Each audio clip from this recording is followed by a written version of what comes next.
யுகத்தில் ஒவ்வொரு நாட்டோட பொருளாதார வளர்ச்சியும் எதை பொறுத்து இருக்குன்னா புத்தொழில் நிறுவனங்களோட வளர்ச்சியை பொறுத்து இருக்கு. அதனால உலக நாடுகள் போட்டி போட்டுக்கிட்டு தங்களுடைய வரவு செலவு திட்டத்தில் ஒரு குறிப்பிட்ட பங்கை இந்த புத்தொழில் நிறுவனங்களுக்காக வழங்குறாங்க. அந்த வகையில் தமிழ்நாடு அரசு MSME என்ற நிறுவனத்தின் மூலமாக அதில் டான்சிம் என்ற ஒரு நிறுவனத்தை உருவாக்கி புத்தொழில் நிறுவனங்களுக்கு அவங்களுடைய எக்கோசிஸ்டத்தை வலுப்படுத்தும் வகையில் பண உதவியும் பல்வேறு நெட்வொர்க் சிஸ்டத்தையும் உருவாக்கிட்டு இருக்காங்க. அந்த பெனிஃபிஷரியில் மிக முக்கியமான ஒரு பெனிஃபிஷரியான மிஸ்டர் சக்திகுமாரை நாம் இன்னைக்கு பெங்களூர் யஷ்வந்த்புரத்தில் சந்திக்க போகிறோம்.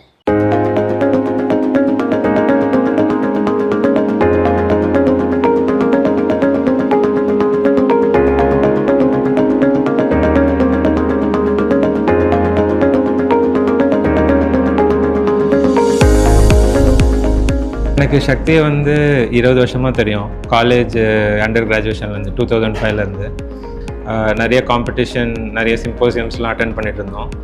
அப்போ நிறைய காம்படிஷன்ஸ்லாம் போனோம். வாட்டர் ராக்கெட்டு, நிறைய பேப்பர் ப்ரெசன்டேஷன்ஸ்லாம் பண்ணியிருக்கோம். ஸோ அவர்கிட்ட அந்த மாதிரி டைமில் பழக்கம் ஆகும்போது அவரை பற்றி நல்லா புரிஞ்சுக்க ஆரம்பித்தேன். அவர் எவ்வளோ இன்டெலிஜென்ட், எவ்வளோ இன்னோவேட்டிவான ஆளுன்னு புரிஞ்சுக்க ஆரம்பித்தேன். மாஸ்டர்ஸ் அதெல்லாம் முடிச்சுட்டு திரும்பி IISc இந்தியன் இன்ஸ்டியூட் ஆஃப் சயின்சஸில் ஒர்க் பண்ணிகிட்டு இருந்தார். ஸோ அந்த டைமில் நானும் இந்தியன் இன்ஸ்டியூட் ஆஃப் சயின்ஸில் ஜாயின் பண்ணி அவர் ஒர்க் பண்ணுறதை நான் கூட இருந்து பார்த்துருக்கேன். ரிசர்ச் எவ்வளோ நல்லா பண்ணுவார். அவர் கூட சேர்ந்து ஒர்க் பண்ணி அந்த டைமில் தான் இந்த ஐடியா ஜென்ரேட் ஆச்சு, சேட்டலைட்ஸ் பற்றி இது பண்ணலான்னு சொல்லிட்டு. அப்போது இந்தியன் ஸ்பேஸ் செக்டர் பப்ளிக் செக்டரில் இருந்ததுனால, பர்மிஷன் இல்லாமல் இருந்ததுனால கொஞ்ச நாள் வெயிட் பண்ணி அதுக்கப்புறம் they started opening up the sector. அப்போ சக்தி நானும் டிஸ்கஸ் பண்ணி 2021 இந்த ஐடியாவோட இன்கார்பரேட் பண்ணது கம்பெனி. ஸோ இது 2021 இன்கார்பரேட் ஆகிட்ட அப்புறம் ஒரு 2 years ஃபண்டிங்குக்காக ட்ரை பண்ணிட்டு இருக்கும்போது இந்தியன் இன்ஸ்டியூட் ஆஃப் சயின்ஸில் தான் இது இன்க்யூபேட் பண்ணியிருந்தாங்க ஒரு லேபில். ஸோ அப்போது ஆஃபீஸ் ஸ்பேஸ் ஓப்பன் பண்ணுறதுக்கு ஃபண்டிங்லாம் இல்லாதனால IISc லேப்லேயே ஒர்க் பண்ணி IIScயோட ஃபுல் இன்ஃப்ராஸ்ட்ரக்சர் யூட்டிலைஸ் பண்ணி கொஞ்சம் கொஞ்சமாக டெவலப் பண்ணி அப்புறம் மேஜர் ஃபண்டிங் வந்த அப்புறம் தான் இந்த ஆஃபீஸ் ஓப்பன் பண்ணியிருக்கோம். ஸோ கரண்ட்டாக கம்பெனி ஸ்டேட்டஸ் பார்த்திங்கன்னா நவம்பரில் மேஜர் லான்ச் பிளான் பண்ணியிருக்கோம் ஸ்ரீஹரிகோட்டாலேருந்து. ஸோ எல்லாருமே ரொம்ப ஹார்ட் ஒர்க் பண்ணிகிட்ருக்கோம் towards that goal and everybody is excited to make it a grand success. பல வருட கனவுகள். விஞ்ஞானமும் அறிவியலும் மனித மூளைக்கு உட்பட்டதே. அறிவியலின் கண்டுபிடிப்புகள் நம்மை மிகவும் ஆச்சரியப்படுத்தும். மனிதனின் மூளை அசாத்தியமானது.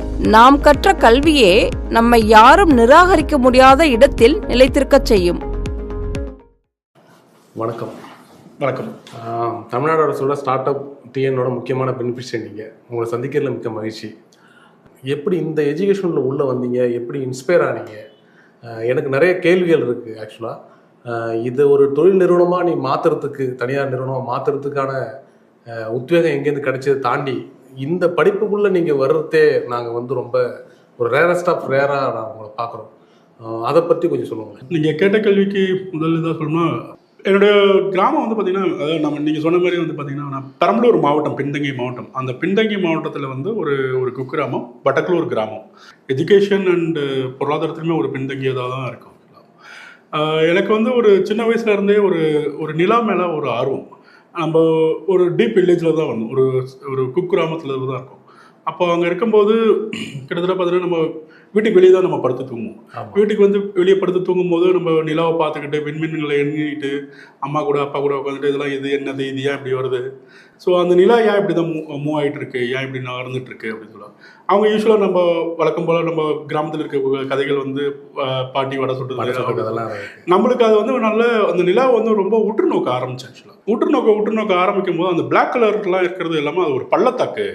அந்த பள்ளத்தாக்கில் தான் ஒளி ஸ்லோவாக படும்போது அது பள்ளத்தாக்காக இருக்குது அப்படிங்கிறது அதுக்கப்புறம் தான் எனக்கு புரிஞ்சுது. ஆக்சுவலாக நிலாவில் பள்ளத்தாக்குகளும் மேடுகளும் பள்ளத்தாக்குகளும் இருக்கிறது அப்படின்ட்டு. அந்த இதுதான் எனக்கு அது ஒரு மிகப்பெரிய கண்டுபிடிப்பாக என்னுடைய வாழ்க்கையில் நான் புரிந்து கொண்ட ஒரு முதல் முதல் விண்வெளி கண்டுபிடிப்பாக எனக்கானதாக நான் பார்த்துக்கிட்டது. ஸோ அதை தாண்டி அப்படியே என்னுடைய படிப்புமே வழக்கம் போல் அப்பா அம்மா பார்த்தீங்க அப்படின்னா நம்ம கலெக்டர் படிக்கணும், டாக்டர் படிக்கணும். நான் விண்வெளி சம்மந்தப்பட்ட படிக்கணும்னு ஆசைப்படும் போது அப்பா இல்லை வெட்டினரி படிக்கணும் அப்படின்னு சொன்னாங்க. அப்போ பார்த்தீங்க அப்படின்னா அப்துல் கலாம் ஜனாதிபதியாக இருந்தார். ஜனாதிபதியாக இருந்து ரிட்டையர் ஆகிறார். அப்போ வந்து அவர்கிட்ட சொல்கிறேன் ஆக்சுவலாக ஒரு டாக்டராகவோ இல்லை இன்ஜினியராகவோ ஆகிறதுக்கு முன்னாடியே நம்ம ஊரில் இருந்து ஒரு விஞ்ஞானியாக இருந்தால் ஒரு விஞ்ஞானி வாழ்ந்தால் நல்லாயிருக்கும் அப்படின்னு சொல்லி அவர்கிட்ட கன்வின்ஸ் பண்ணுறேன். அதுக்கு வந்து ஒரு அப்துல் கலாமோட எடுத்துக்காட்டுன்னு சொல்லி இது பண்ணும்போது அவருமே ஒரு கன்வின்ஸ் ஆகிறாரு. பிஇயில் வந்து ஏரோநாட்டிக்கல் இன்ஜினியரிங் அப்படிங்கிற ஒரு படிப்பை வந்து விண்வெளி ஸ்பெசிஃபிக்காக ஏரோநாட்டிக் செலக்ட் பண்ணி படிச்சிருக்கீங்க. ஆமாம், இதுக்காக முன்னாடி போகணுன்றதுக்காக. ஆமாம் ஆமாம் ஆமாம். முடிச்சதுக்கு அப்புறம் தான் தெரியுது ஏரோநாட்டிக்கல்ங்கிறது டிஃப்ரெண்ட்டு, ஏரோஸ்பேஸுங்கிறது டிஃப்ரெண்ட்டு. ஏரோநாட்டிக்கல் பார்த்தீங்கன்னா ஒரு அட்மாஸ்பியர் கீழே, அதாவது ஃப்ளைட்டை பற்றி சம்மந்தப்பட்டது கீழே பற்றி படிக்கிறது. ஏரோஸ்பேஸ் வந்து ஒரு மேலே ஒரு ஸ்பேஸ் பற்றி படிக்கிறது அப்படின்ட்டு. அதனோட தேடல் தான் எனக்கு வந்து மாஸ்டர்ஸ் போய் படிக்கணும், அது ஸ்பெசிஃபிக்காக போய் சேட்டலைட்டுக்கு படிக்கணும், ஸ்பெசிஃபிக்காக போய் ராக்கெட்டுக்கு படிக்கணும் அப்படிங்கிற ஒரு தேடல் இருந்துக்கிட்டே இருந்தது. மற்ற ஃப்ரெண்ட்ஸு அந்த சப்போர்ட்லாம் எப்படி, அப்போயே வீட்டில் இருக்கவங்களாம் எப்படி உங்களை ட்ரீட் பண்ணாங்க, எப்படி அதுலேருந்து ஓவர் கம் பண்ணீங்க? வீட்டில் இருக்கவங்க வந்து ஆக்சுவலாக நம்மளை படிக்கணும்னு நினச்சாங்க, அவ்வளோதான். அப்பாவாக இருக்கட்டும், அம்மாவாக இருக்கட்டும், அக்காவாக இருக்கட்டும், அண்ணனாக இருக்கட்டும், எல்லாமே வந்து நம்மளுடைய ஒரு ஏதோ நம்ம சாதிக்கணும், ஏதோ நான் சாதிக்கணும் விருப்பப்பட்டுக்கிட்டே இருந்தாங்க. அதனாலே வந்து நான் சின்ன சின்ன ஏதாவது போட்டிகள், நார்மலாக இருக்கக்கூடிய போட்டிகள், அதில் முக்கியமானது பார்த்தீங்கன்னா வாட்டர் ராக்கெட்னு சொல்லி, அந்த வாட்டர் ராக்கெட் வந்து முக்கியமாக பண்ணது வந்து பார்த்தீங்க அப்படின்னா அது ஒரு ஆர்வம். அது ஆக்சுவலாக நம்ம வந்து ஒரு திங்கிங்லேயே இருக்கக்கூடாது, ஒரு கற்பனை திறனிலே இருக்கக்கூடாது, ஒரு ப்ராக்டிக்கலாக கொண்டு வரணும். அந்த வாட்டர் ராக்கெட்டு தான் எங்களுக்கு வந்து ஒரு முக்கியமான ஒரு ப்ராக்டிக்கலாக ஒரு சக்ஸஸ்ஃபுல்லாக காட்டின ஒரு இது. அந்த காலகட்டத்தில் நண்பர்களோடு சேர்ந்து வாட்டர் ராக்கெட் லான்ச் பண்ணி நம்ம ஃபர்ஸ்ட் ப்ரைஸ் நிறைய இடத்துல. கல்லூரி பருவத்தில் இல்லை கல்லூரி பருவத்தில் எப்பொழுதுமே தன்னுடைய புள்ள வந்து ஒரு சேஃபர் சைடாக ஒரு அரசு வேலையில் இருந்துடணும், நிலையான வேலையில் இருந்துடணும்னு நினைப்பாங்க. அப்பா அவங்களோட நட்பு வட்டாரத்தில் ஒரு பேசியிருப்பார்ல, என் பிள்ளை என்னமோ படிக்கணும்னு நினைக்கிறான், என்னன்னு எனக்கு புரியல அப்படின்ற மாதிரியான அவரை எப்படி நீங்கள் கன்வின்ஸ் பண்ணீங்க? ஒரு மாவட்ட நிர்வாகத்தில் இருக்கக்கூடிய இல்லை அரசாங்கத்து நிர்வாகத்தில் இருக்கக்கூடிய இதுதான் இருக்குது. அதனால் வந்து அந்த கலெக்டருங்கிறது அவங்களுக்கு ஒரு ஈஸியாக வரக்கூடிய ஒரு இது, அதை பற்றி தெரிஞ்சுக்கக்கூடிய இது. அதனால் ஈஸியாக அவங்க வந்து கலெக்டர் ஆகிட்டே அப்படின்னு சொல்லுவாங்க. டாக்டர் வந்து ஒரு வாரத்துக்கு ஒரு முறை 2 வாரத்துக்கு ஒரு முறை பார்க்கக்கூடிய ஒரு இருக்குது. அதனால் அப்பாவுக்கு வந்து எளிமையாக வந்து டாக்டர் ஆகணும் அப்படிங்கிற ஒரு கனவு இருந்துச்சு ஆக்சுவலாக. பட் அதை தாண்டி வந்து நம்மளுக்கு ஒரு கனவு வந்து விஞ்ஞானி ஆகணும் அப்படிங்கிறது. அப்போ வந்து அப்பாட்ட போயிட்டு விண்வெளி சம்மந்தப்பட்ட படிப்பு வேணும் அப்படின்னு படிக்கும்போது விஞ்ஞானி ஆகணும் அப்படின்னு சொல்லும்போது அவங்க வந்து ரொம்ப பயந்தாங்க. இதெல்லாம் நம்மளுக்கு வருமா, ஒரு தமிழ் மீடியத்துலேருந்து நம்ம படித்தோம், ஒரு தமிழ் மீடியத்துலேருந்து படிச்சுட்டு இருக்கான், அவனுக்கு வந்து இதுமாரி வருமா, இல்லை இது பொருளாதாரம், அதுக்கு ஏன்னா ஏரோஸ்பேஸுங்கிறது அப்போ வந்து ஒரு மிகப்பெரிய படிப்பாக தான் இருந்துச்சு ஆக்சுவலாக. ஃபைனலாக கன்வின்ஸ் ஆனது வந்து இல்லை நம்ம கலெக்டர் நம்ம ஊரில் இருப்பாங்க, நம்மளுக்கு தெரிஞ்சவங்க இருப்பாங்க, இல்லை டாக்டர் தெரிஞ்சவங்க இருப்பாங்க, ஆனால் நம்மளுக்கு தெரிஞ்ச விஞ்ஞானி வந்து நம்மளுக்கு தெரிஞ்சவங்க இருக்கவே மாட்டாங்க. அது நம்ம இந்த வடக்கூர் கிராமத்துலேருந்து ஒரு விஞ்ஞானி வர்றது வந்து ரொம்ப ஒரு சிறப்பான விஷயமா இருக்கும் அப்படின்னு சொல்லி நம்ம விஞ்ஞானியாக தான் நான் ஆகுவேன் அப்படின்னு சொல்லி தான் நான் கன்வின்ஸ் பண்ணேன். ஆனால் எங்களுக்கு வந்து ஒரு பணத்தேவைகள் வந்து இருந்துகிட்டே தேவைப்படுது ஆக்சுவலாக. அப்பாவோட சேமிப்புலாம் இல்லை, வீட்டில் வந்து சேமிப்புலாம் இல்லை, கண்டிப்பாக கடன் வாங்கி தான் பண்ணணும். அது ஒரு ஜுவல்லு அப்படிங்கிறதுலாம் இல்லை, கார்டும் இல்லை, எதுவுமே இல்லை. அப்போ கண்டிப்பாக என்ன பண்ணலாம் அப்படிங்கும்போது ஃபர்ஸ்ட் கிராஜுவேட்டுக்கு லோன்லாம் கொடுத்தாங்க. எஜுகேஷன் லோன் வந்து அப்போ தான் ஃபஸ்ட்டு டைம் கொடுக்குறாங்க. அந்த கல்வி கடன் தான் எனக்கு 4 இயருக்குமே அவங்க கட்டினாங்க. அதுக்கப்புறம் முடிச்சுட்டு அதுக்கப்புறம் நான் அடுத்த ஆய்வுகள் பண்ணும்போது அதிலிருந்து வரக்கூடிய ஸ்டைஃபனில் தான் அந்த கடனையும் அடைச்சேன். அந்த கல்வி கடன் வந்து எனக்கு ஒரு முக்கியமான இதாகவே இருந்துச்சு. அந்த அண்டர் கிராஜுவேஷன் லெவலில் அடுத்த கட்டத்துக்கு படிப்புக்கு எப்படி போனீங்க, எப்படி which leads you to move there? Main இது வந்து பார்த்தீங்க அப்படின்னா எனக்கு அந்த ஒரு உந்துதல், ஒரு தேடல் இருந்துக்கிட்டே இருந்துச்சு. எனக்கு வந்து ஒரு ஏரோநாட்டிக்கல் வந்து ஒரு சாட்டிஸ்ஃபேக்ஷனாகவே வரல. அப்போ ஐஎஸ்எல்ஓ ஜாயின் பண்ணணும், இதை வச்சுட்டு நம்ம ஜாயின் பண்ண முடியாது. அப்போ இன்னும் கொஞ்சம் நிறைய படிக்கணும், இன்னும் கொஞ்சம் நிறைய தெரிஞ்சுக்கணும். நம்மளுடைய முக்கியமாக நம்ம பார்த்தீங்க அப்படின்னா நம்ம அன்னைக்கு வந்து நம்ம ஒரு சந்தோஷமாக இருக்கோம் அப்படின்னா அது எனக்கான சந்தோஷமாக இருக்கிறது முக்கியமானது. நான் எப்படி பார்க்குறேன் அப்படின்னா அன்னைக்கு வந்து நீங்கள் ஒரு புது விஷயத்தை வந்து தெரிஞ்சுக்கிறீங்களா, அதான் என்னோட ஒரு சந்தோஷமாக இருக்கும். அந்த புது விஷயம் வந்து எனக்கு வந்து விண்வெளியில் நிறையா இதாக தேடல இருந்துகிட்டே இருந்துச்சு. அப்போ பிஇ முடிச்சுட்டு அந்த அண்டர் கிராஜுவேட் முடிச்சுட்டு அப்பா வந்து வேலைக்கு உடனே போக சொன்னாங்க. கண்டிப்பாக காசு நிறையா கடன்கள் இதெல்லாம் இருந்துகிட்டே இருந்துச்சு. ஆனால் இருந்தாலுமே நம்மளுக்கு வந்து மாஸ்டர்ஸ் பண்ணணும், இதை தாண்டி போகணும், பிஎஸ்சி பண்ணணும், பெரிய ஆளாக வரணும் அப்படிங்கிற ஒரு உந்துதல் இருந்துகிட்டே இருந்ததால், தேடல் இருந்துகிட்டே இருந்ததால் அப்புறம் அண்ணனும் சப்போர்ட் பண்ணாங்க. அப்புறம் அக்கா எல்லாமே ஒரு இருக்கக்கூடிய ஜுவல்ஸ் நகையெல்லாம் வச்சுட்டு அதெல்லாம் அடகு வச்சுட்டு தான் அதுக்கப்புறம் படிக்க வச்சாங்க. அதுக்கப்புறம் அந்த மாஸ்டர்ஸ் வந்து ஓரளவுக்கு நல்லபடியாக முடிச்சிட்டு. எப்போதுமே ஒரு ஆய்வு பணியில் வந்து போஸ்ட் கிராஜுவேட் மட்டுமே போதுமானதாக இருக்காது. கண்டிப்பாக நீங்கள் அடுத்தது ஒரு ஆய்வுத்துறையில் என்ட்ராகிருப்பீங்க. அதோட அனுபவத்தை பற்றி கொஞ்சம் பகிருங்க. ஆமாம், நம்மளுக்கு வந்து ஒரு ஐஎஸ்ஆர்ஓவில் வந்து சேரணும், ஒரு ஆய்வுகளில் வந்து இருந்துக்கிட்டே இருக்கணும், ஒரு விண்வெளி பற்றி இருந்துக்கிட்டே இருக்கணும். விண்வெளி பற்றி இருந்துக்கிட்டே இருக்கணும் அப்படின்னா மெயின் காரணம் வந்து பார்த்திங்க அப்படின்னா, நம்ம 2 பேர் இருக்கோம், நம்மளுக்கு 2 பேருக்கு இடையில ஒரு நிறைய பிரச்சனைகள் இருக்கலாம், நிறைய சந்தோஷங்கள் இருக்கலாம், நிறைய துக்கங்கள் இருக்கலாம். அதே இந்த தூரத்தில் போனோம்னா சென்னையில் இருப்பாங்க, வீட்டில் நம்ம வடலூரில் இங்கேருந்து ரொம்ப தூரத்தில் இருப்பாங்க, அவங்கள பற்றி ஞாபகம், அவங்கள பற்றி இதாக இருக்கும். இப்போ இந்த சம்மந்தப்பட்ட எண்ணங்கள் வந்து ஒரு ஒரு சுழற்சியான ஒரு எண்ணங்கள் வந்து இருந்துகிட்டே இருக்கும் ஆக்சுவலாக. இதெல்லாம் தாண்டி நீங்கள் விண்வெளியை போகும்போது உங்களுக்கு வந்து பூமியே வந்து ரொம்ப சின்னது, அதில் இருக்கக்கூடிய ப்ராப்ளம் வந்து ரொம்ப ரொம்ப சின்னது. அப்போ விண்வெளி பற்றி சிந்திக்கக்கூடிய ஒரு இருக்கிற போது நீங்கள் அதை பற்றி தான் சிந்திப்பீங்க, இங்கே இருக்கக்கூடிய எதுவுமே சிந்திக்க மாட்டீங்க, ப்ராட் மைண்டடாக இருப்பீங்க. பட் அதில் முக்கியமானது என்ன பார்த்தீங்க அப்படின்னா, அங்கே இருக்கிறத சிந்திச்சு இங்கே இருக்கிற ப்ராப்ளத்தை வந்து சால்வ் பண்ணுவீங்க. அதுதான் என்னுடைய முக்கியமான கோட்பாடாகவே நான் எப்பயுமே அதை நோக்கி தான் நான் நடந்துகிட்டே இருந்தேன்.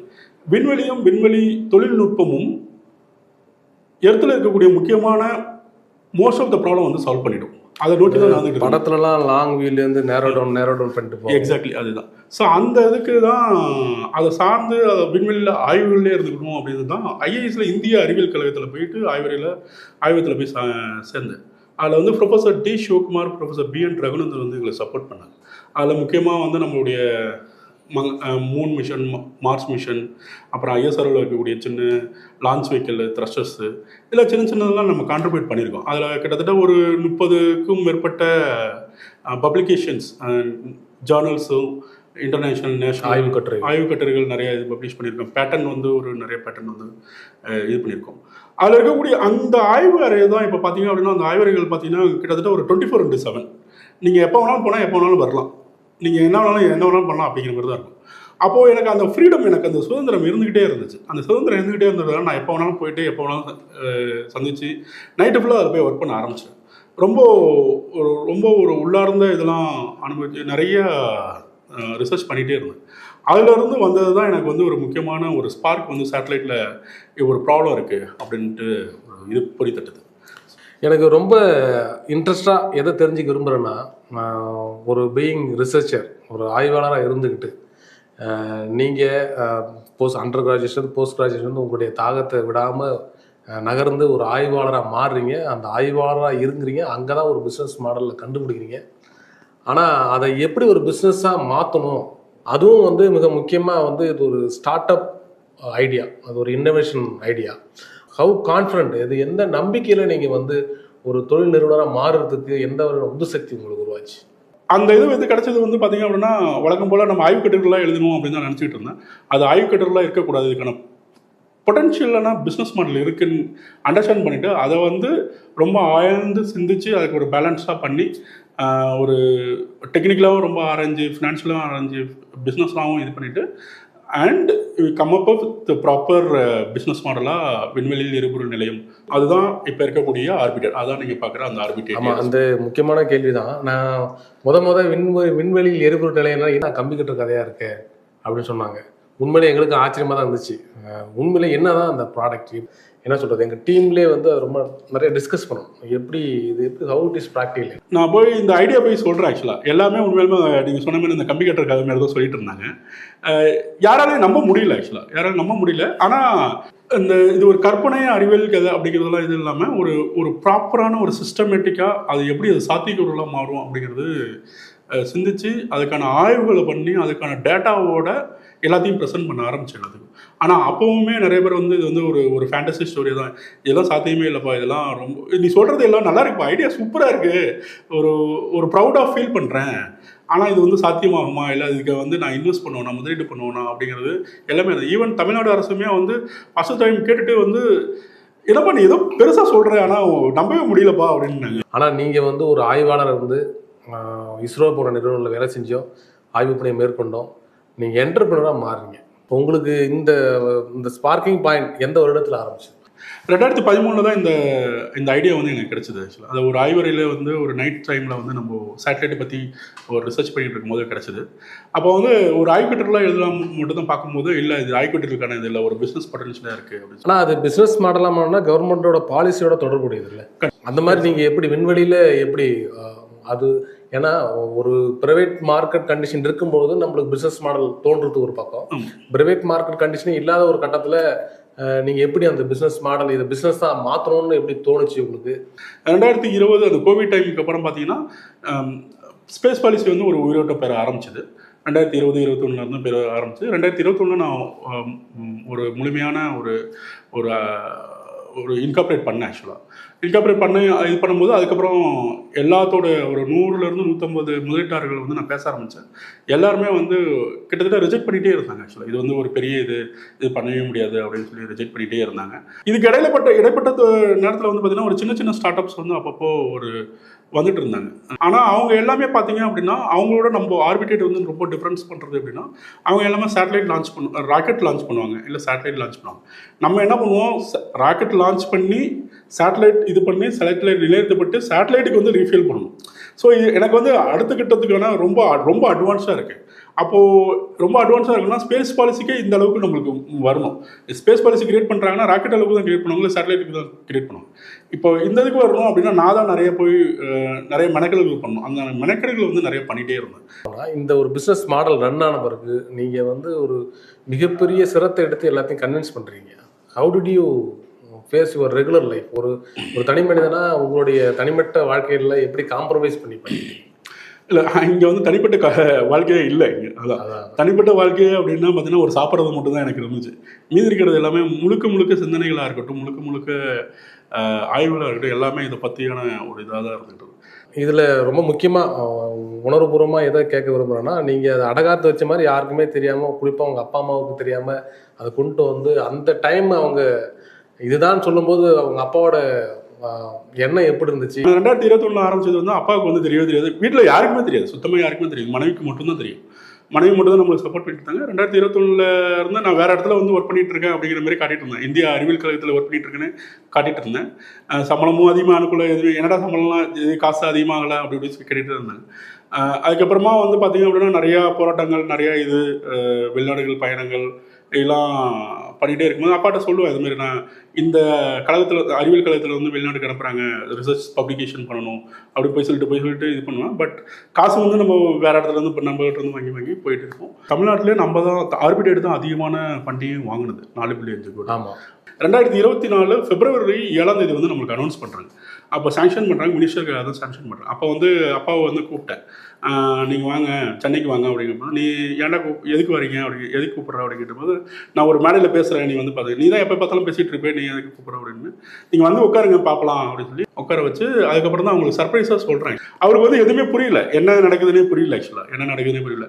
கீழே இறங்கி வந்து நான் எல்லாத்தையும் எக்ஸ்பிளைன் பண்ணுறேன், இது பண்ணுறேன், ஓகே அப்படின்னு சொல்லும்போது, ஓகே இவன் ஏதோ பண்ணிட்டு இருந்திருக்கான், நம்மளுக்கு தெரியாமல் நிறைய பண்ணிட்டு இருக்கான், ஆனால் நல்லபடியாக பண்ணிட்டு இருக்கான் அப்படி கேட்குறாரு, அண்டர்ஸ்டாண்ட் பண்ணுறாரு. அப்புறம் இது உண்மைதானா, நீ இங்கே இந்த இடத்துல நீ வேலை செய்யலையா, நீ இவ்வளோ நாளாக நீ தனியாக தான் கம்பெனி நடத்திட்டு வந்தியா அப்படின்னு கேட்டுட்டு இருந்தேன். ஆமாம் அப்படி தான் நடத்திட்டு இருக்குது. நீங்கள் ஒரு ரிசர்ச்சராக பல்காக ஒரு குரோர் கணக்கில் டீல் பண்ணுறதா இருந்து அதை எப்படி நீங்கள் ஓவர் கம் பண்ணீங்க? ஃபினான்ஷியலாக பற்றி பார்த்தீங்க அப்படின்னா ஃபர்ஸ்ட் வந்து அந்த ஒரு ரிசர்ச்சரில் இருந்து ஒரு குரோர் கணக்கில் ஹேண்டில் பண்ணுறதுக்கு நம்ம வந்து ஒரு சிறு கிராமத்துல இருந்து வந்தோம். ஒரு பிஸ்னஸ் பற்றி எனக்கு தெரியாது. எங்கள் வீட்டில் இருந்து யாருமே பிஸ்னஸ் பண்ணல, எனக்கு தெரிஞ்சவங்க யாருமே பிஸ்னஸ் பண்ணலாம் இல்லவே இல்லை.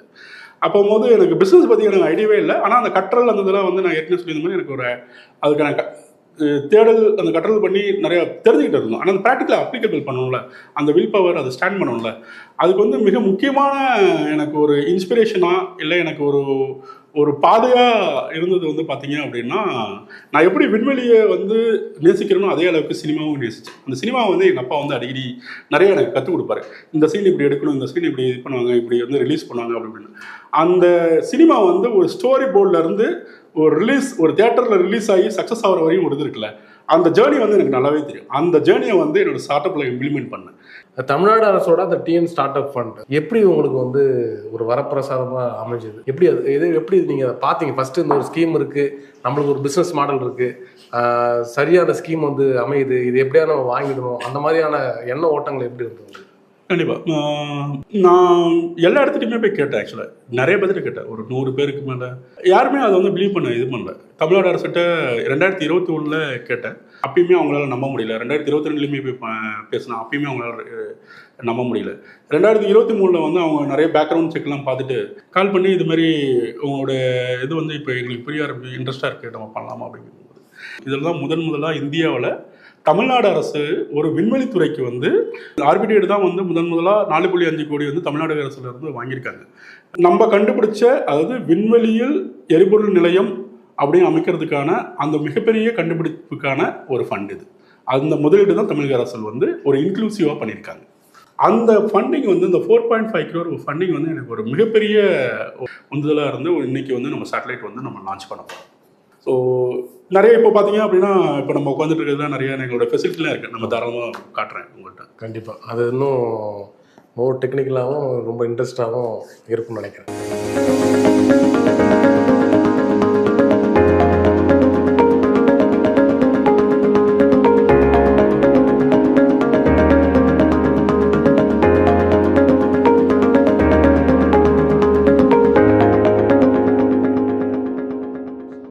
எனக்கு இந்த நேரத்தில் ஒரு மிகப்பெரிய சந்தேகம் என்னென்னா, நீங்கள் தமிழக அரசோட ஒரு பெனிஃபிஷியர் இருக்கும்பொழுது இப்போ ஒட்டுமொத்த தமிழக அரசுமே சேர்ந்து உங்களுக்கு ஒரு ரெப்ரசன்டேட் பண்ணுறது, தமிழ்நாட்டு மக்களும் சேர்ந்து ரெப்ரசன்ட் பண்ணுற மாதிரி தான் அந்த ஃபண்டு வந்து கொடுத்துருக்காங்க.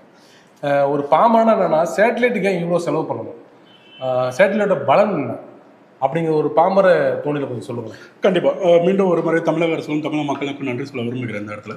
கண்டிப்பாக ஒரு செயற்கைக்கோளால் ஒவ்வொரு பாமர மக்களும் ஒவ்வொரு நொடியும் ஒவ்வொரு நாட்களும் அவங்க வந்து பயன்பட்டுகிட்டே இருக்காங்க. அவங்களுக்கே தெரியாமல் பயன்படுறாங்க. இப்போ பார்த்தீங்கன்னா வெதர் ப்ரெடிக்ஷன்ஸ், மழை வருமா வராதா, டிவி பார்க்குறதா இருக்கட்டும், செல்ஃபோன் பேசுகிறதா இருக்கட்டும், அடுத்தது வந்து கூகுள் மேப்பை உபயோகப்படுத்துறதா இருக்கட்டும், அக்ரிகல்ச்சரில் இந்த பொருள் வந்து இந்த விளைச்சல் வந்து இந்த இடத்துல இது பண்ணலாம், இந்த மினரல்ஸ் வந்து இங்கே கிடைக்கும், இந்த இடத்துல தண்ணி அதிகமாக இருக்குது, சுனாமி இந்த இடத்துல வருமா அப்படிங்கிறது எல்லாமே வந்து செயற்கைக்கோள் மூலியமாக தான் நம்மளுக்கு தெரிஞ்சிருக்கு. இதெல்லாம் மக்கள் வந்து அவங்களுக்கே அறியாமல் உபயோகப்படுத்திட்டு இருக்காங்க, அவங்களுக்கே அறியாமல் செயல்படுத்திட்டு இருக்காங்க. இந்த இது வந்து பார்த்தீங்க அப்படின்னா, இந்த செயற்கைக்கோள் வந்து மிக முக்கியமாக அந்த சஸ்டைனபிளாக மேலே நிறைய வாழ்க்கையோட நிறைய நாட்கள் இருந்துகிட்டே இருக்கும்.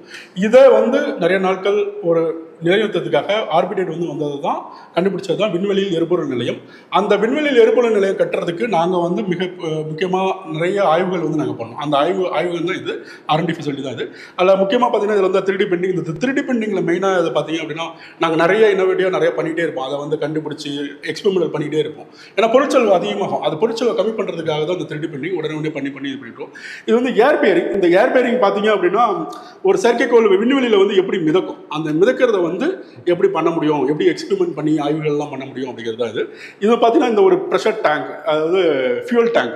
இந்த ஃபியூல் டேங்க் வந்து விண்வெளியில் வந்து எப்படி அதாவது விண்வெளியில் வந்து திரவ நிலை வந்து வேற மாரி இருக்கும். ஆக்சுவலாக அந்த வந்து எப்படி ஸ்டோர் பண்ணி எப்படி அடுத்த சேட்டலைட்டுக்கு வந்து ரீஃபில் பண்ணணும் அப்படிங்கிறத எக்ஸ்பெரிமெண்ட் அடிக்கடி நிறைய செஞ்சுக்கிட்டே இருக்கும். இதோட முக்கியமான ஒன்று பார்த்தீங்கன்னா, இன்னும் அந்த சேட்டலைட்டை போயிட்டு நம்ம போய் இன்னொரு சேட்டலைட்டை போய் கண்டுபிடிச்சி அதை போய் டாக் பண்ணணும், கேப்சர் பண்ணணும். அந்த சேட்டலைட்டை டாக் பண்ணுறதுக்கான முக்கியமானது தான் இந்த ரொபோட்டிக்ஸ் ஆர்ம்ஸ். இந்த ரொபோட்டிக்ஸ் ஆர்ம்ஸை தான் இன்னொரு சேட்டலைட் போய் கரெக்டாக கேப்சர் பண்ணி டாக் பண்ணி ரீஃபில் பண்ணுறதுக்கு இருக்கும். இதில் முக்கியமாக இன்னொன்று பார்த்தீங்க அப்படின்னா, தமிழக அரசால் நம்ம வழங்கப்பட்டு ஒரு இதுதான் SITRP. இதுதான் நாங்கள் ஆர்பிட்டேட் கண்டுபிடிச்ச ஒரு முக்கியமான டாக்கிங் அண்ட் ரீஃபில் இன்டர்ஃபேஸ். இது நாங்கள் ஆர்பிட்டேட் வந்து காப்புரிமை வச்சுருக்கோம். அதுக்கு இந்த காப்புரிமை வந்து இந்தியாவிலையுமே இருக்கட்டும், உலகத்துலையுமே அந்த காப்புரிமை பெற்றிருக்கோம். இதை வந்து எந்த ஷேப்பாக இருந்தாலும், எந்த சேட்டலைட்டில் எந்த ஷேப்பாக இருந்தாலும், எந்த இதாக இருந்தாலும், எந்த ஆர்பிட்டில் இருந்தாலும், we can do docking and refueling and do the other activities. வேறு டெக்னாலஜி தான் லாக் பண்ணும், எப்படி இருந்தாலும் நாங்கள் டாக் பண்ண முடியும். ஸோ இதில் நாங்கள் நிறைய பண்ணிகிட்டே இருப்போம். இந்த டாக் பண்ணி ரீசர்ச் ரீஃபில்லிங் பண்ணுறது பார்த்துருக்கோம். இதை விட உங்களுக்கு ஒரு முக்கியமான ஒரு ஃபெசிலிட்டி காட்டணும் அப்படின்னா, உலகத்திலேயே மிக முக்கியமான ஃபெசிலிட்டிக்கு வந்து உள்ளே வரீங்க நீங்கள். இப்போ பார்த்தீங்கன்னா கம்ப்ளீட்டாக ஒரு ஸ்பேஸ் லைக் ஒரு விண்வெளியில் எப்படி ஒரு கருப்பொருள் இருக்குமோ அப்படியே அதேமாரி நாங்கள் இது பண்ணியிருக்கோம். இப்போ மேலே பார்த்தீங்கன்னா விண்மீன்கள் இருக்கிற மாதிரியும், பின்னாடி வந்து எர்த்து இதில் இருக்கும். இங்கே நீங்கள் பேசிக்காக பார்த்தீங்கன்னா ஒரு விண்வெளியில் வந்து மிதக்கிறீங்க, அதுமாரி இருக்கும். அது இந்த 2 சேட்டலைட் வந்து எப்படி டாக் பண்ணி ரீஃபில் பண்ணுவோம் அப்படிங்கிறத கிட்டத்தட்ட 1 லட்சத்துலேருந்து 2 லட்சம் தடவை வந்து நாங்கள் பண்ணி நாங்கள் அதிகமாக செயல்முறைப்படுத்தி நீங்கள் ட்ரை பண்ணிகிட்டே இருப்போம். ஐட்ரேஷன் பண்ணிகிட்டே இருப்போம். அப்போ தான் வந்து நாங்கள் போய் சேட்டலைட் மேலே போயிட்டு விண்வெளியில் போய் அனுப்புறதுக்கு வந்து போய் சக்ஸஸ்ஃபுல்லாக பண்ணுறதுக்கு. ஏன்னா ஒவ்வொரு காசுமே மக்களோட வரி பண்ணும், அதை வந்து நாங்கள் வீணடிக்கக்கூடாது. Huge budget. ஆமாம் கண்டிப்பாக. இது வந்து பார்த்தீங்க அப்படின்னா, தமிழராக நான் ரொம்ப பெருமையாக சொல்கிறேன். இந்த ஃபெசிலிட்டி வந்து உண்மையாலுமே உலகத்திலேயே மிகப்பெரிய ஃபெசிலிட்டி. இதை விட முக்கியமானது ஒன்று சொல்லணும் அப்படின்னா, இப்போ சேட்டலைட்டை நீங்கள் வந்து மேலே அனுப்பணும். அந்த சேட்டலைட்டை வந்து மேலே அனுப்பணும் அப்படின்னா மிக முக்கியமானது வந்து பார்த்தீங்க அப்படின்னா, அந்த சேட்டலைட்டை வந்து ரொம்ப க்ளீனாக எந்த ஒரு தூசியும் இல்லாமல் ப்ராப்பரான தட்பவெப்பநிலை நிலையோட வச்சுக்கிட்டு அது சேட்டலைட்டை வந்து பண்ணணும். தூசி இருக்கக்கூடாது. தூசியாக இருக்கக்கூடாது ஆக்சுவலாக. அதுக்கு தான் அந்த க்ளீன் ரூம்ஸ். அது பார்த்தீங்கன்னா அப்படின்னா அவங்க உள்ளார வந்து நிறைய ட்ரெஸ்ஸு மாஸ்க்கு க்ளவுஸு எல்லாமே போட்டு ஒர்க் பண்ணுவாங்க. அதுதான் இப்போ பண்ணிட்டு இருக்காங்க. இந்த ஃபைனல் ஸ்டேஜ் ஆஃப் சேட்டலைட்ஸ், அதாவது இதுதான் உலகத்துக்கு நம்ம தமிழ் மக்களுக்கு இப்போ தான் நான் அறிவுப்படுத்துறோம். இது வந்து பார்த்தீங்க அப்படின்னா ஆயில் சாட்டு அப்படின்னு சொல்கிறது. ஆயில்ங்கிறது தமிழ் வார்த்தை நாங்கள் வச்சது ஆர்பிடேட் வச்சது. அது இன்னொரு சேட்டலைட்டுக்கு வந்து ஒரு வாழ்க்கையை வந்து எக்ஸ்டெண்ட் பண்ண ஆயில் கொடுக்குறீங்க. ஆயில் கொடுக்குறோம். ஆமாம், கரெக்டு. ஸோ இன்னும் ஒரு 30 to 40 நாளுக்குள்ள விண்வெளியில் இந்த சேட்டலைட் வந்து பறக்க போகுது. இப்போ உங்கள் படம் ரிலீஸ் ஆகுது. ஆமாம், கண்டிப்பாக படம் ரிலீஸ் ஆக போகுது. ஸோ இது வந்து ஒரு இந்தியாவிலேயே தமிழகத்திலிருந்து ஒரு உலகத்துக்கு ஒரு மிக முக்கியமான சேட்டலைட்டை நம்ம டெமான்ஸ்ட்ரேஷன் பண்ணுறோம். ரீஃபில்லிங் டாக்கிங் அது உலகத்திலே முதன்முறையாக நம்ம பண்ணுறோம். இது வந்து தமிழக அரசோட முதலீடால தான் நம்மளுக்கு சாத்தியப்பட்டது. ஆக்சுவலாக உண்மையில ரொம்ப பெருமையாக இருக்குது. பட்ஜெட் ஓரியன்ட் ப்ராஜெக்டாகவும் இருக்குது. எதிர்காலத்தில் இதை எப்படி நீங்கள் ஹேண்டில் பண்ணுவீங்க? இதோட ரிஸ்க் என்னவா இருக்கும்? பிஸ்னஸ் ஆப்பர்ச்சுனிட்டி என்னவா இருக்கும்? இது ஒரு பெரிய முதலீடு இருக்கக்கூடிய ஒரு இதை நாங்கள் அனுப்பிச்ச உடனே நிறைய முதலீட்டாளர்கள் வந்து எங்களை வந்து அப்ரோச் பண்ணுவாங்க. அதை அப்ரோச் பண்ணி அவங்கள்ட்ட நிறைய முதலீடுகள் வாங்கி மெதுவாக ஆக்சுவலாக ஸ்லோவாக வி வில் டூ தட். அதாவது ஃபியூல் ஸ்டேஷன், பெட்ரோல் ஸ்டேஷன் இன் ஸ்பேஸ், விண்வெளியில் எரிபொருள் நிலையம். அது வந்து இன்னும் ஒரு 5 வருடத்துலேருந்து 8 வருடத்துக்குள்ளே நாங்கள் கட்டி முடிச்சிடும். நம்ம எப்படி இங்கே காரில் போய் பெட்ரோல் பங்க் நியர்பை பெட்ரோல் பங்கில் போய் ஃபில் பண்ணுறோமோ அதே மாதிரி செயற்கைக்கோளுக்கு வந்து ஒரு தமிழ்நாட்டிலேருந்து ஒரு இந்தியாவிலேருந்து நம்ம முதல் முறையாக கண்டிப்பாக பண்ணுவோம்.